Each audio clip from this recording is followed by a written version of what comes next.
세계가 흔들릴 때 사람들은 대개 가장 큰 폭발음부터 듣습니다. 그러나 역사의 방향을 바꾸는 순간은 언제나 가장 큰 소리에서만 시작되지는 않습니다.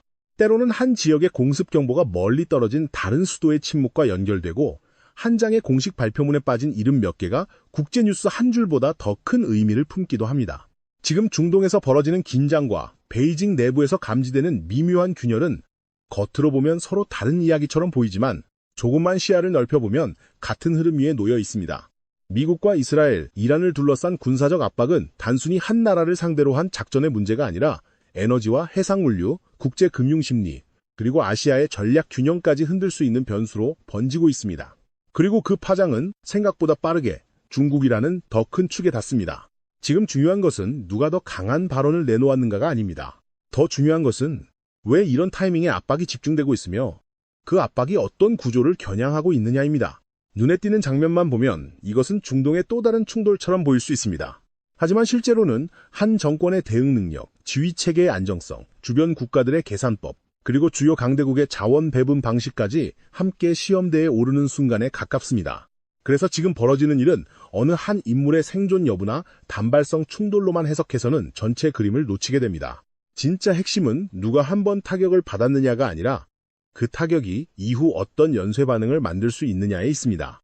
미국과 이스라엘이 이란에 대한 압박 수위를 높이는 장면은 단순한 군사행동 이상의 의미를 가집니다. 이런 작전에서 가장 먼저 겨냥되는 것은 대개 물리적 시설만이 아닙니다. 더 본질적인 목표는 상대의 의사결정 속도와 지휘체계의 일관성을 흔드는 것입니다. 즉, 정권의 중심이 흔들리고 있다는 인상을 내부와 외부에 동시에 심어주는 데 있습니다.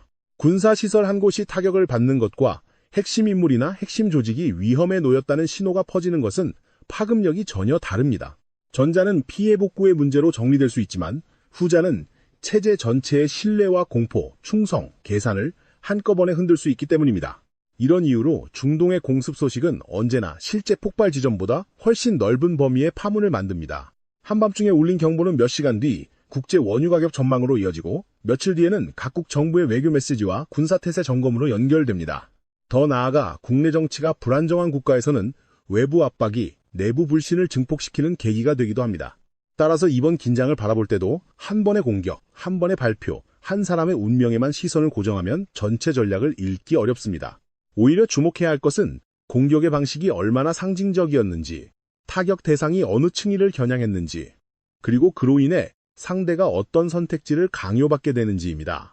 중동의 힘의 균형은 오래전부터 정면 충돌보다 계산된 압박과 제한된 대응 속에서 유지되어 왔습니다. 겉으로는 전면전이 아닌 것처럼 보이지만 실제로는 서로가 상대의 한계를 시험하는 고강도 줄다리기가 계속되어 왔던 셈입니다. 이번 국면이 특별하게 보이는 이유도 여기에 있습니다. 단순히 폭격이 있었기 때문이 아니라 각국이 이제는 이전보다 훨씬 좁아진 선택지 안에서 움직이고 있기 때문입니다. 어느 쪽도 쉽게 물러서기 어렵고 그렇다고 전면전으로 곧장 뛰어드는 것도 부담스럽습니다. 이처럼 선택지는 줄어들고 긴장은 높아질수록 작은 움직임 하나도 훨씬 더 큰 정치적 의미를 갖게 됩니다. 여기서 이란의 대응은 더욱 중요해집니다. 많은 사람들은 대규모 보복이 즉시 이어져야만 위기라고 생각하지만 실제로 시장과 외교가 더 두려워하는 것은 오히려 제한적이면서도 길게 이어지는 반응입니다.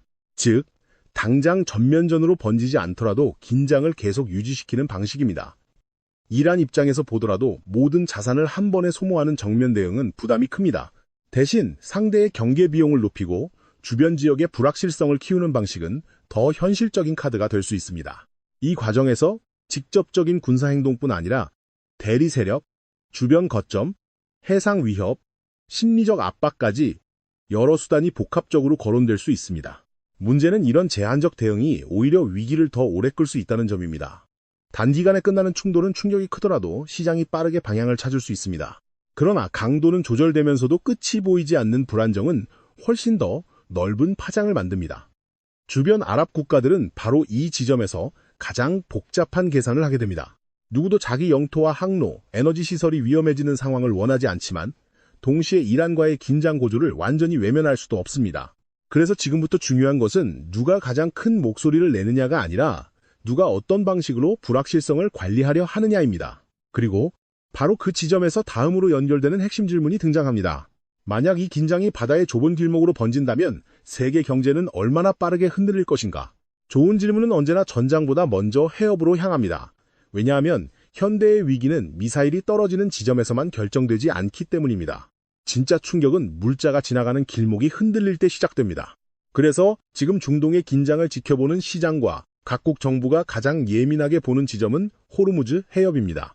지도 위에서는 좁은 바닷길처럼 보이지만 실제로 이곳은 걸프 지역의 원유와 액화 천연가스가 세계 시장으로 빠져나가는 핵심 통로입니다. 다시 말해 이 해협은 중동의 문제가 세계의 문제가 되는 순간을 만들어내는 압축된 관문입니다. 이란이 반드시 전면 봉쇄를 선언해야만 세계가 흔들리는 것은 아닙니다. 오히려 시장은 공식 봉쇄보다 봉쇄 가능성 그 자체에 먼저 반응합니다. 선박보험료가 오르고 해운사는 경로를 재검토하며 원자재 거래자들은 미래의 공급 차질을 가격에 반영하기 시작합니다. 그 결과 실제 물동량이 크게 줄기 전에도 국제 에너지 가격은 예민하게 출렁일 수 있습니다. 많은 사람들이 위기를 사건으로 이해하지만 시장은 위기를 확률로 받아들입니다. 그리고 호르무즈 해협처럼 대체 경로가 제한적인 곳에서는 그 확률이 조금만 높아져도 반응은 예상보다 훨씬 빠르게 나타납니다. 이란이 이 해역에서 행사할 수 있는 압박수단은 꼭 대규모 해군 충돌에만 국한되지 않습니다. 오히려 더 현실적인 방식은 상대에게 비용을 높이고 불확실성을 키우는 전술들입니다. 소형 고속정을 이용한 접근과 위협, 해상 감시를 교란하는 무인기 운용, 해안에서 발사 가능한 각종 정밀 타격 수단에 대한 우려, 그리고 최악의 경우 제한적 규례 위협까지 거론될 수 있습니다. 이런 움직임은 모두 전면전이라는 이름을 붙이지 않더라도 상성과 보험 시장, 항만 운영, 에너지 수급 계획을 동시에 흔들 수 있습니다. 중요한 것은 실제 공격 횟수보다도 민간 선박이 더 이상 이 항로를 안전하다고 느끼지 못하는 순간입니다. 바다는 도로처럼 폐쇄 표지판을 세울 수 없지만 위험하다는 인식만 퍼져도 경제적으로는 이미 절반의 봉쇄 효과가 발생합니다. 여기서 더 무서운 점은 에너지 가격 상승이 단순히 산유국과 수입국 사이의 문제로 끝나지 않는다는 데 있습니다. 유가가 오르면 운송비가 오르고 운송비가 오르면 식품과 공산품 가격이 자극을 받습니다. 산업용 연료 비용이 높아지면 제조업의 부담이 늘고 이미 인플레이션 압박을 안고 있는 국가들에는 추가적인 긴장 요인이 됩니다. 중앙은행은 물가를 붙잡아야 하고 정부는 소비 위축을 걱정해야 하며 기업은 원가 부담과 수요 둔화 사이에서 더 보수적으로 움직이게 됩니다. 결국 중동의 긴장은 한 지역의 군사 뉴스가 아니라 전 세계 가계와 기업, 금융시장의 심리까지 자극하는 경제 뉴스가 됩니다. 이것이 바로 호르무즈 해협이 늘 군사지도보다 경제지도에서 더 크게 보이는 이유입니다. 이 지점에서 세계는 왜 중동의 작은 움직임에도 그렇게 민감하게 반응하는지 분명해집니다. 문제는 석유 그 자체만이 아니라 공급망이 가진 심리적 안정감입니다. 선박이 매일 같은 길을 통과하고 거래가 예측 가능한 범위 안에서 이루어질 때 시장은 안정을 느낍니다. 그러나 긴장이 지속되면 기업은 더 많은 재고를 확보하려 하고 국가는 전략 비축을 점검하며 투자자는 가장 먼저 안전자산 쪽으로 움직입니다. 결국 불안은 단지 가격표의 숫자를 바꾸는 것이 아니라 모두의 의사결정을 더 방어적으로 만들고 세계 경제 전체의 온도를 낮춥니다. 그래서 호르무즈 해협의 위기는 단순한 해상 분쟁이 아니라 신뢰라는 보이지 않는 기반이 흔들리는 사건입니다. 그리고 바로 여기서 시선은 자연스럽게 중국으로 이동합니다. 중국은 단순히 멀리서 상황을 지켜보는 관찰자가 아닙니다. 에너지 수급, 제조업 기반, 수출 구조, 경기 방어 필요성까지 모두 고려하면 중동의 장기 불안은 중국에 특히 민감한 변수로 작용할 수 있습니다. 에너지 가격이 단기간 급등하는 것도 부담이지만 더 큰 문제는 불확실성이 길어지는 경우입니다. 중국 경제는 이미 내부적으로 소비 회복, 부동산 부담, 지역 재정, 고용 심리 같은 여러 압력을 동시에 관리해야 하는 상황에 놓여 있습니다. 이런 시점에 외부 에너지 리스크까지 커지면 산업 전반의 비용 구조와 시장 심리에 추가적인 부담이 쌓이게 됩니다. 중국이 이란을 바라보는 시선은 단지 원유 거래의 차원을 넘습니다. 베이징 입장에서 이란은 에너지 공급선인 동시에 미국의 전략 자원이 다른 지역으로 분산되도록 만드는 넓은 판의 일부이기도 합니다. 다시 말해 중동이 계속 긴장 상태에 머물수록 미국은 그만큼 더 많은 외교적 주의력과 군사적 자원을 그쪽에 배분해야 합니다. 이는 결과적으로 인도태평양에서의 압박 강도와 속도에도 영향을 줄 수 있습니다. 이런 점에서 중국은 중동의 균형이 완전히 무너지는 것도 원하지 않지만 미국이 마음 놓고 다른 전선에 집중할 수 있을 만큼 모든 변수가 정리되는 상황 역시 달갑지 않을 수 있습니다. 바로 이 미묘한 지점 때문에 중동의 충돌은 베이징의 전략 계산과 직접 연결됩니다. 하지만 계산은 언제나 양날의 검입니다. 만약 이란이 지나치게 약화되거나 기존의 억지 균형이 빠르게 무너진다면 중국이 기대했던 전략적 완충지대도 함께 약해질 수 있습니다. 반대로 위기가 너무 크게 번져 국제 에너지 시장을 장기간 흔들면 그 부담은 다시 중국 경제에 더 무겁게 돌아올 가능성이 큽니다. 결국 베이징은 중동에서 완전한 안정도, 완전한 붕괴도 아닌 매우 까다로운 균형을 선호할 수밖에 없습니다. 그러나 지금처럼 군사적 압박과 정치적 신호가 동시에 강해지는 국면에서는 이런 정교한 균형이 오래 유지되기 어렵습니다. 그래서 지금 중요한 것은 중국이 공개적으로 무엇을 말하는가뿐 아니라 내부적으로 어떤 리스크를 우선순위에 두고 계산하기 시작했는가입니다. 이제 이야기는 더 흥미로워집니다. 왜냐하면 외부의 충격은 언제나 내부의 균열을 더 선명하게 드러내기 때문입니다. 중동에서 발생한 긴장이 중국의 전략적 부담을 키우는 순간 베이징 내부의 권력 구조는 단순한 국내 정치 문제가 아니라 국제 정세와 맞물린 더 예민한 문제가 됩니다. 바깥의 파도가 커질수록 중심은 더 단단해야 하지만 만약 중심 자체가 미세한 불안정 속에 있다면 작은 흔들림도 훨씬 더 크게 느껴집니다. 그리고 바로 그 지점에서 우리는 중동 뉴스의 다음 장면이 왜 갑자기 베이징의 침묵과 연결되는지 이해하게 됩니다. 베이징을 이해할 때 가장 먼저 봐야 하는 것은 공개된 문장보다 공개되지 않은 공백입니다. 권력이 고도로 집중된 체제에서는 공식 발표문 한 줄, 회의 보도에서 빠진 이름 하나, 예정대로 흘러가야 할 절차의 미묘한 지연조차도 단순한 행정 문제가 아니라 정치적 신호가 될 수 있습니다. 그래서 지금 중국 내부를 둘러싼 여러 관측에서 반복해서 등장하는 핵심은 누가 무엇을 말했느냐보다 무엇이 말해지지 않았느냐입니다. 겉으로는 경제 안정, 정책 조정, 사회 질서 유지 같은 익숙한 표현들이 이어지더라도 그 뒤편에서 사람들은 더 조용한 질문을 던집니다. 왜 어떤 이름은 언급되지 않았는가? 왜 어떤 절차는 평소와 다른 속도로 움직이는가? 왜 중요한 시점일수록 설명보다 침묵이 많아지는가? 이런 장면은 평범한 정치 체제에서는 단순한 해프닝으로 지나갈 수 있습니다. 그러나 중국처럼 상층 권력의 메시지가 철저히 관리되는 구조에서는 다르게 읽힙니다. 공식 보도는 정보를 모두 보여주기 위한 문서가 아니라 필요한 방향만 보여주기 위한 도구에 가깝기 때문입니다. 따라서 어떤 이름이 사라졌다는 것은 곧바로 결론을 내릴 근거가 되지는 않더라도 내부 정리 과정이 아직 끝나지 않았거나 특정 사안을 둘러싼 판단이 완전히 정리되지 않았을 가능성을 떠올리게 합니다. 특히 군과 당, 핵심 권력 라인에 관련된 이름이 애매하게 다뤄질 때는 그 자체만으로도 정치적 온도를 높이는 요소가 됩니다. 왜냐하면 권력의 핵심부에서는 불확실성 자체가 하나의 위험이기 때문입니다. 지금처럼 대형 정치 일정이 가까워질수록 이 불확실성은 더 민감해집니다. 중요한 회의나 전국 단위 일정은 겉으로는 국가 운영의 정례 행사처럼 보이지만 실제로는 충성, 질서, 통제, 내부 정렬 상태를 동시에 시험하는 무대가 되곤 합니다. 많은 고위 관료와 군 관계자들이 한 시기에 한 공간으로 집중되는 상황은 겉보기와 달리 매우 높은 정치적 긴장을 동반합니다. 이유는 단순합니다. 평소에는 지역과 부처, 조직별로 흩어져 있던 핵심 인물들이 한 곳에 모이는 순간 권력은 그들을 보여주는 동시에 확인해야 하기 때문입니다. 누가 안정적으로 움직이는지, 누가 조심스러워졌는지, 누가 말을 아끼는지, 누가 눈에 띄게 거리를 두는지 모든 것이 더 쉽게 관찰됩니다. 그래서 베이징의 가장 큰 긴장은 바깥의 압박에서만 오는 것이 아닙니다. 오히려 진짜 긴장은 내부의 예측 가능성이 얼마나 유지되고 있느냐에서 나옵니다. 외부 위기는 통상 선전과 통제로 어느 정도 단일한 메시지로 포장할 수 있습니다. 하지만 내부 균열은 그렇게 다루기 어렵습니다. 특히 인사 문제, 군 내부 동향, 대표성, 회의 참석, 조직 간 조율 같은 사안은 작은 지연이나 미묘한 불일치만으로도 여러 해석을 낳습니다. 그리고 이런 해석이 빠르게 퍼질수록 체제는 더 많은 에너지를 질서 유지에 써야 합니다. 즉, 문제는 실제 충돌이 발생했느냐가 아니라 충돌 가능성을 의식해야 하는 상황이 이미 생겼느냐입니다. 이 지점에서 중요한 것은 단정이 아니라 구조를 읽는 시선입니다. 지금 베이징에서 벌어지는 일을 어떤 거대한 사건으로 곧장 규정하는 것은 오히려 전체 흐름을 흐리게 만들 수 있습니다. 더 설득력 있는 접근은 여러 개의 작은 신호를 연결해보는 것입니다. 공식 문장의 반복, 누락된 이름, 강화되는 경호, 비정상적 접촉에 대한 경계, 회의 전후의 분위기, 그리고 관찰자들 사이에서 커지는 추측까지 이런 요소들은 각각 따로 보면 미미해 보이지만 한꺼번에 쌓이면 하나의 분위기를 형성합니다. 그리고 정치에서 분위기는 종종 사건보다 먼저 현실을 바꿉니다. 사람들은 분위기를 읽고 말의 수위를 조절하고 만남을 줄이며 확실히 안전하다고 느껴질 때까지 판단을 유보하기 시작합니다. 그렇게 되면 겉으로는 고요해 보여도 실제로는 시스템 전체가 긴장 상태에 들어간 셈입니다. 더 흥미로운 것은 이런 불안정이 외부 변수와 맞물릴 때 훨씬 크게 증폭된다는 점입니다. 중동에서의 군사적 긴장, 에너지 가격 압박, 대외 전략 환경의 변화는 베이징의 단순한 국제 뉴스가 아닙니다. 그것은 이미 부담이 쌓여있는 정책 환경 위에 추가로 얹히는 무게입니다.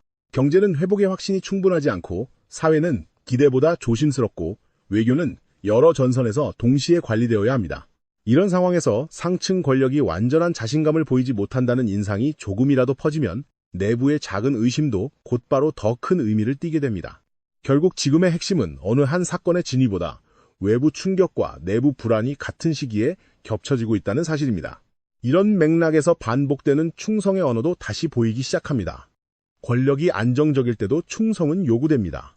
하지만 권력이 스스로 안정감을 느낄 때의 충성 요구와 불안정이 커질 때의 충성 요구는 결이 다릅니다. 전자는 질서의 의식에 가깝지만 후자는 불신을 관리하기 위한 확인 절차에 더 가깝습니다. 같은 구호가 반복되어도 그것이 어떤 분위기 속에서 반복되는지에 따라 의미는 달라집니다. 강한 체제는 충성을 받아들이지만 불안한 체제는 충성을 확인하려 합니다. 그리고 바로 이 차이가 지금 중국 정치의 미묘한 공기를 설명해줍니다. 시진핑 체제의 가장 큰 특징은 권력 집중이 매우 높은 수준까지 진행되었다는 점입니다. 권력이 집중되면 의사결정은 빨라질 수 있지만 동시에 모든 부담도 중심으로 되돌아옵니다.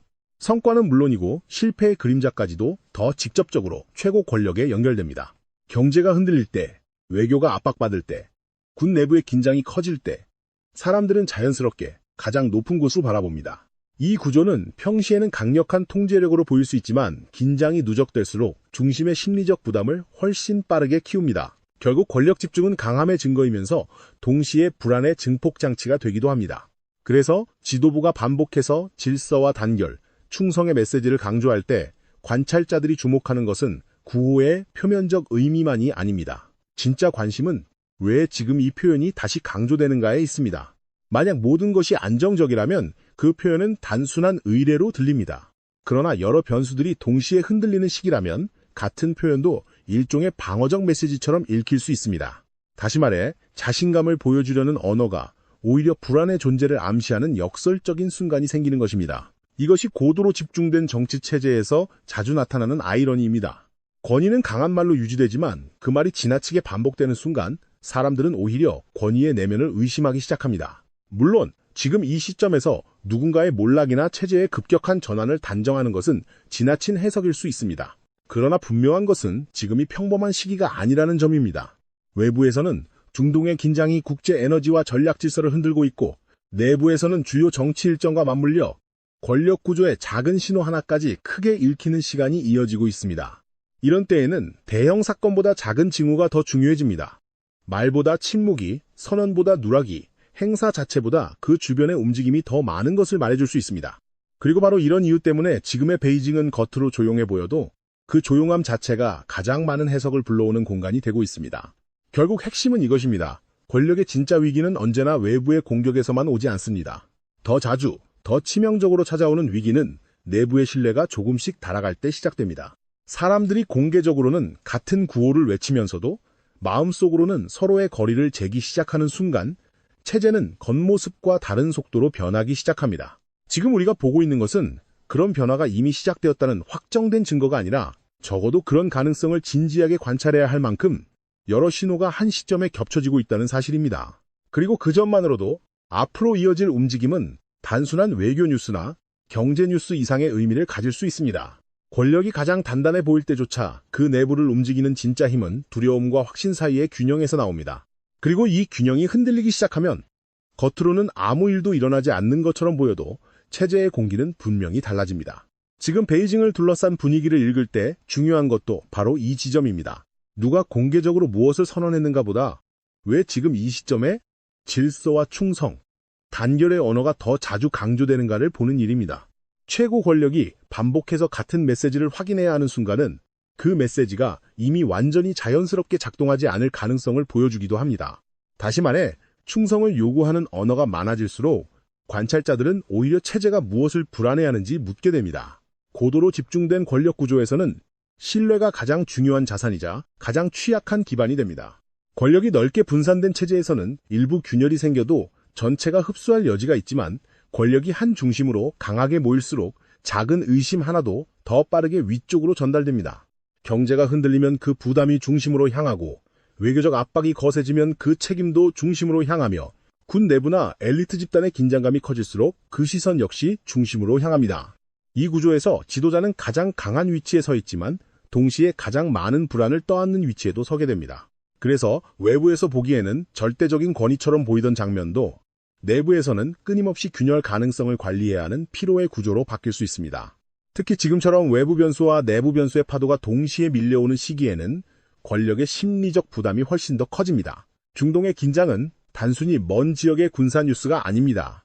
그것은 에너지 가격과 공급망, 전략 자원의 배분, 국제 금융 심리, 그리고 주요 강대국 간 우선순위에 영향을 미치는 거대한 외부 압력입니다. 이런 상황에서 중국 내부까지 불확실성이 커진다면 지도부는 두 개의 다른 전선을 동시에 관리해야 하는 셈이 됩니다. 하나는 밖으로 향한 전선이고 다른 하나는 안으로 향한 전선입니다. 바깥에서는 국제 환경의 변화를 읽어야 하고 안에서는 체제의 응집력과 예측 가능성을 유지해야 합니다. 이 두 과제가 겹칠수록 지도부의 메시지는 더욱 방어적으로 변할 가능성이 높습니다. 그래서 반복되는 충성의 구호를 볼 때 우리는 그것을 단순한 선전 문구로만 볼 수 없습니다. 그것은 언제나 체제의 자기 인식을 반영합니다.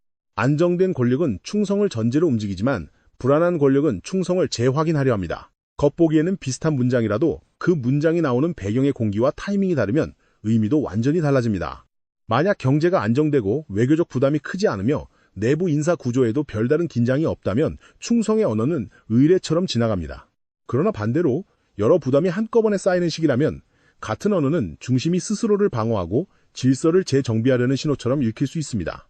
이것이 바로 정치에서 말의 내용만큼 말이 필요한 이유가 중요해지는 순간입니다. 지금의 중국 정치에서 더 주목해야 할 것은 불안이 꼭 공개적 갈등의 형태로만 나타나지 않는다는 점입니다. 오히려 가장 민감한 시기일수록 모든 것은 더 조용해질 수 있습니다. 회의는 예정대로 열리고 보도는 정제된 언어로 나가며 공식 일정은 겉으로 질서정연하게 유지됩니다. 하지만 바로 그 정돈된 표면 아래에서 사람들은 더 조심스럽게 움직이고 더 적게 말하며 더 늦게 판단합니다.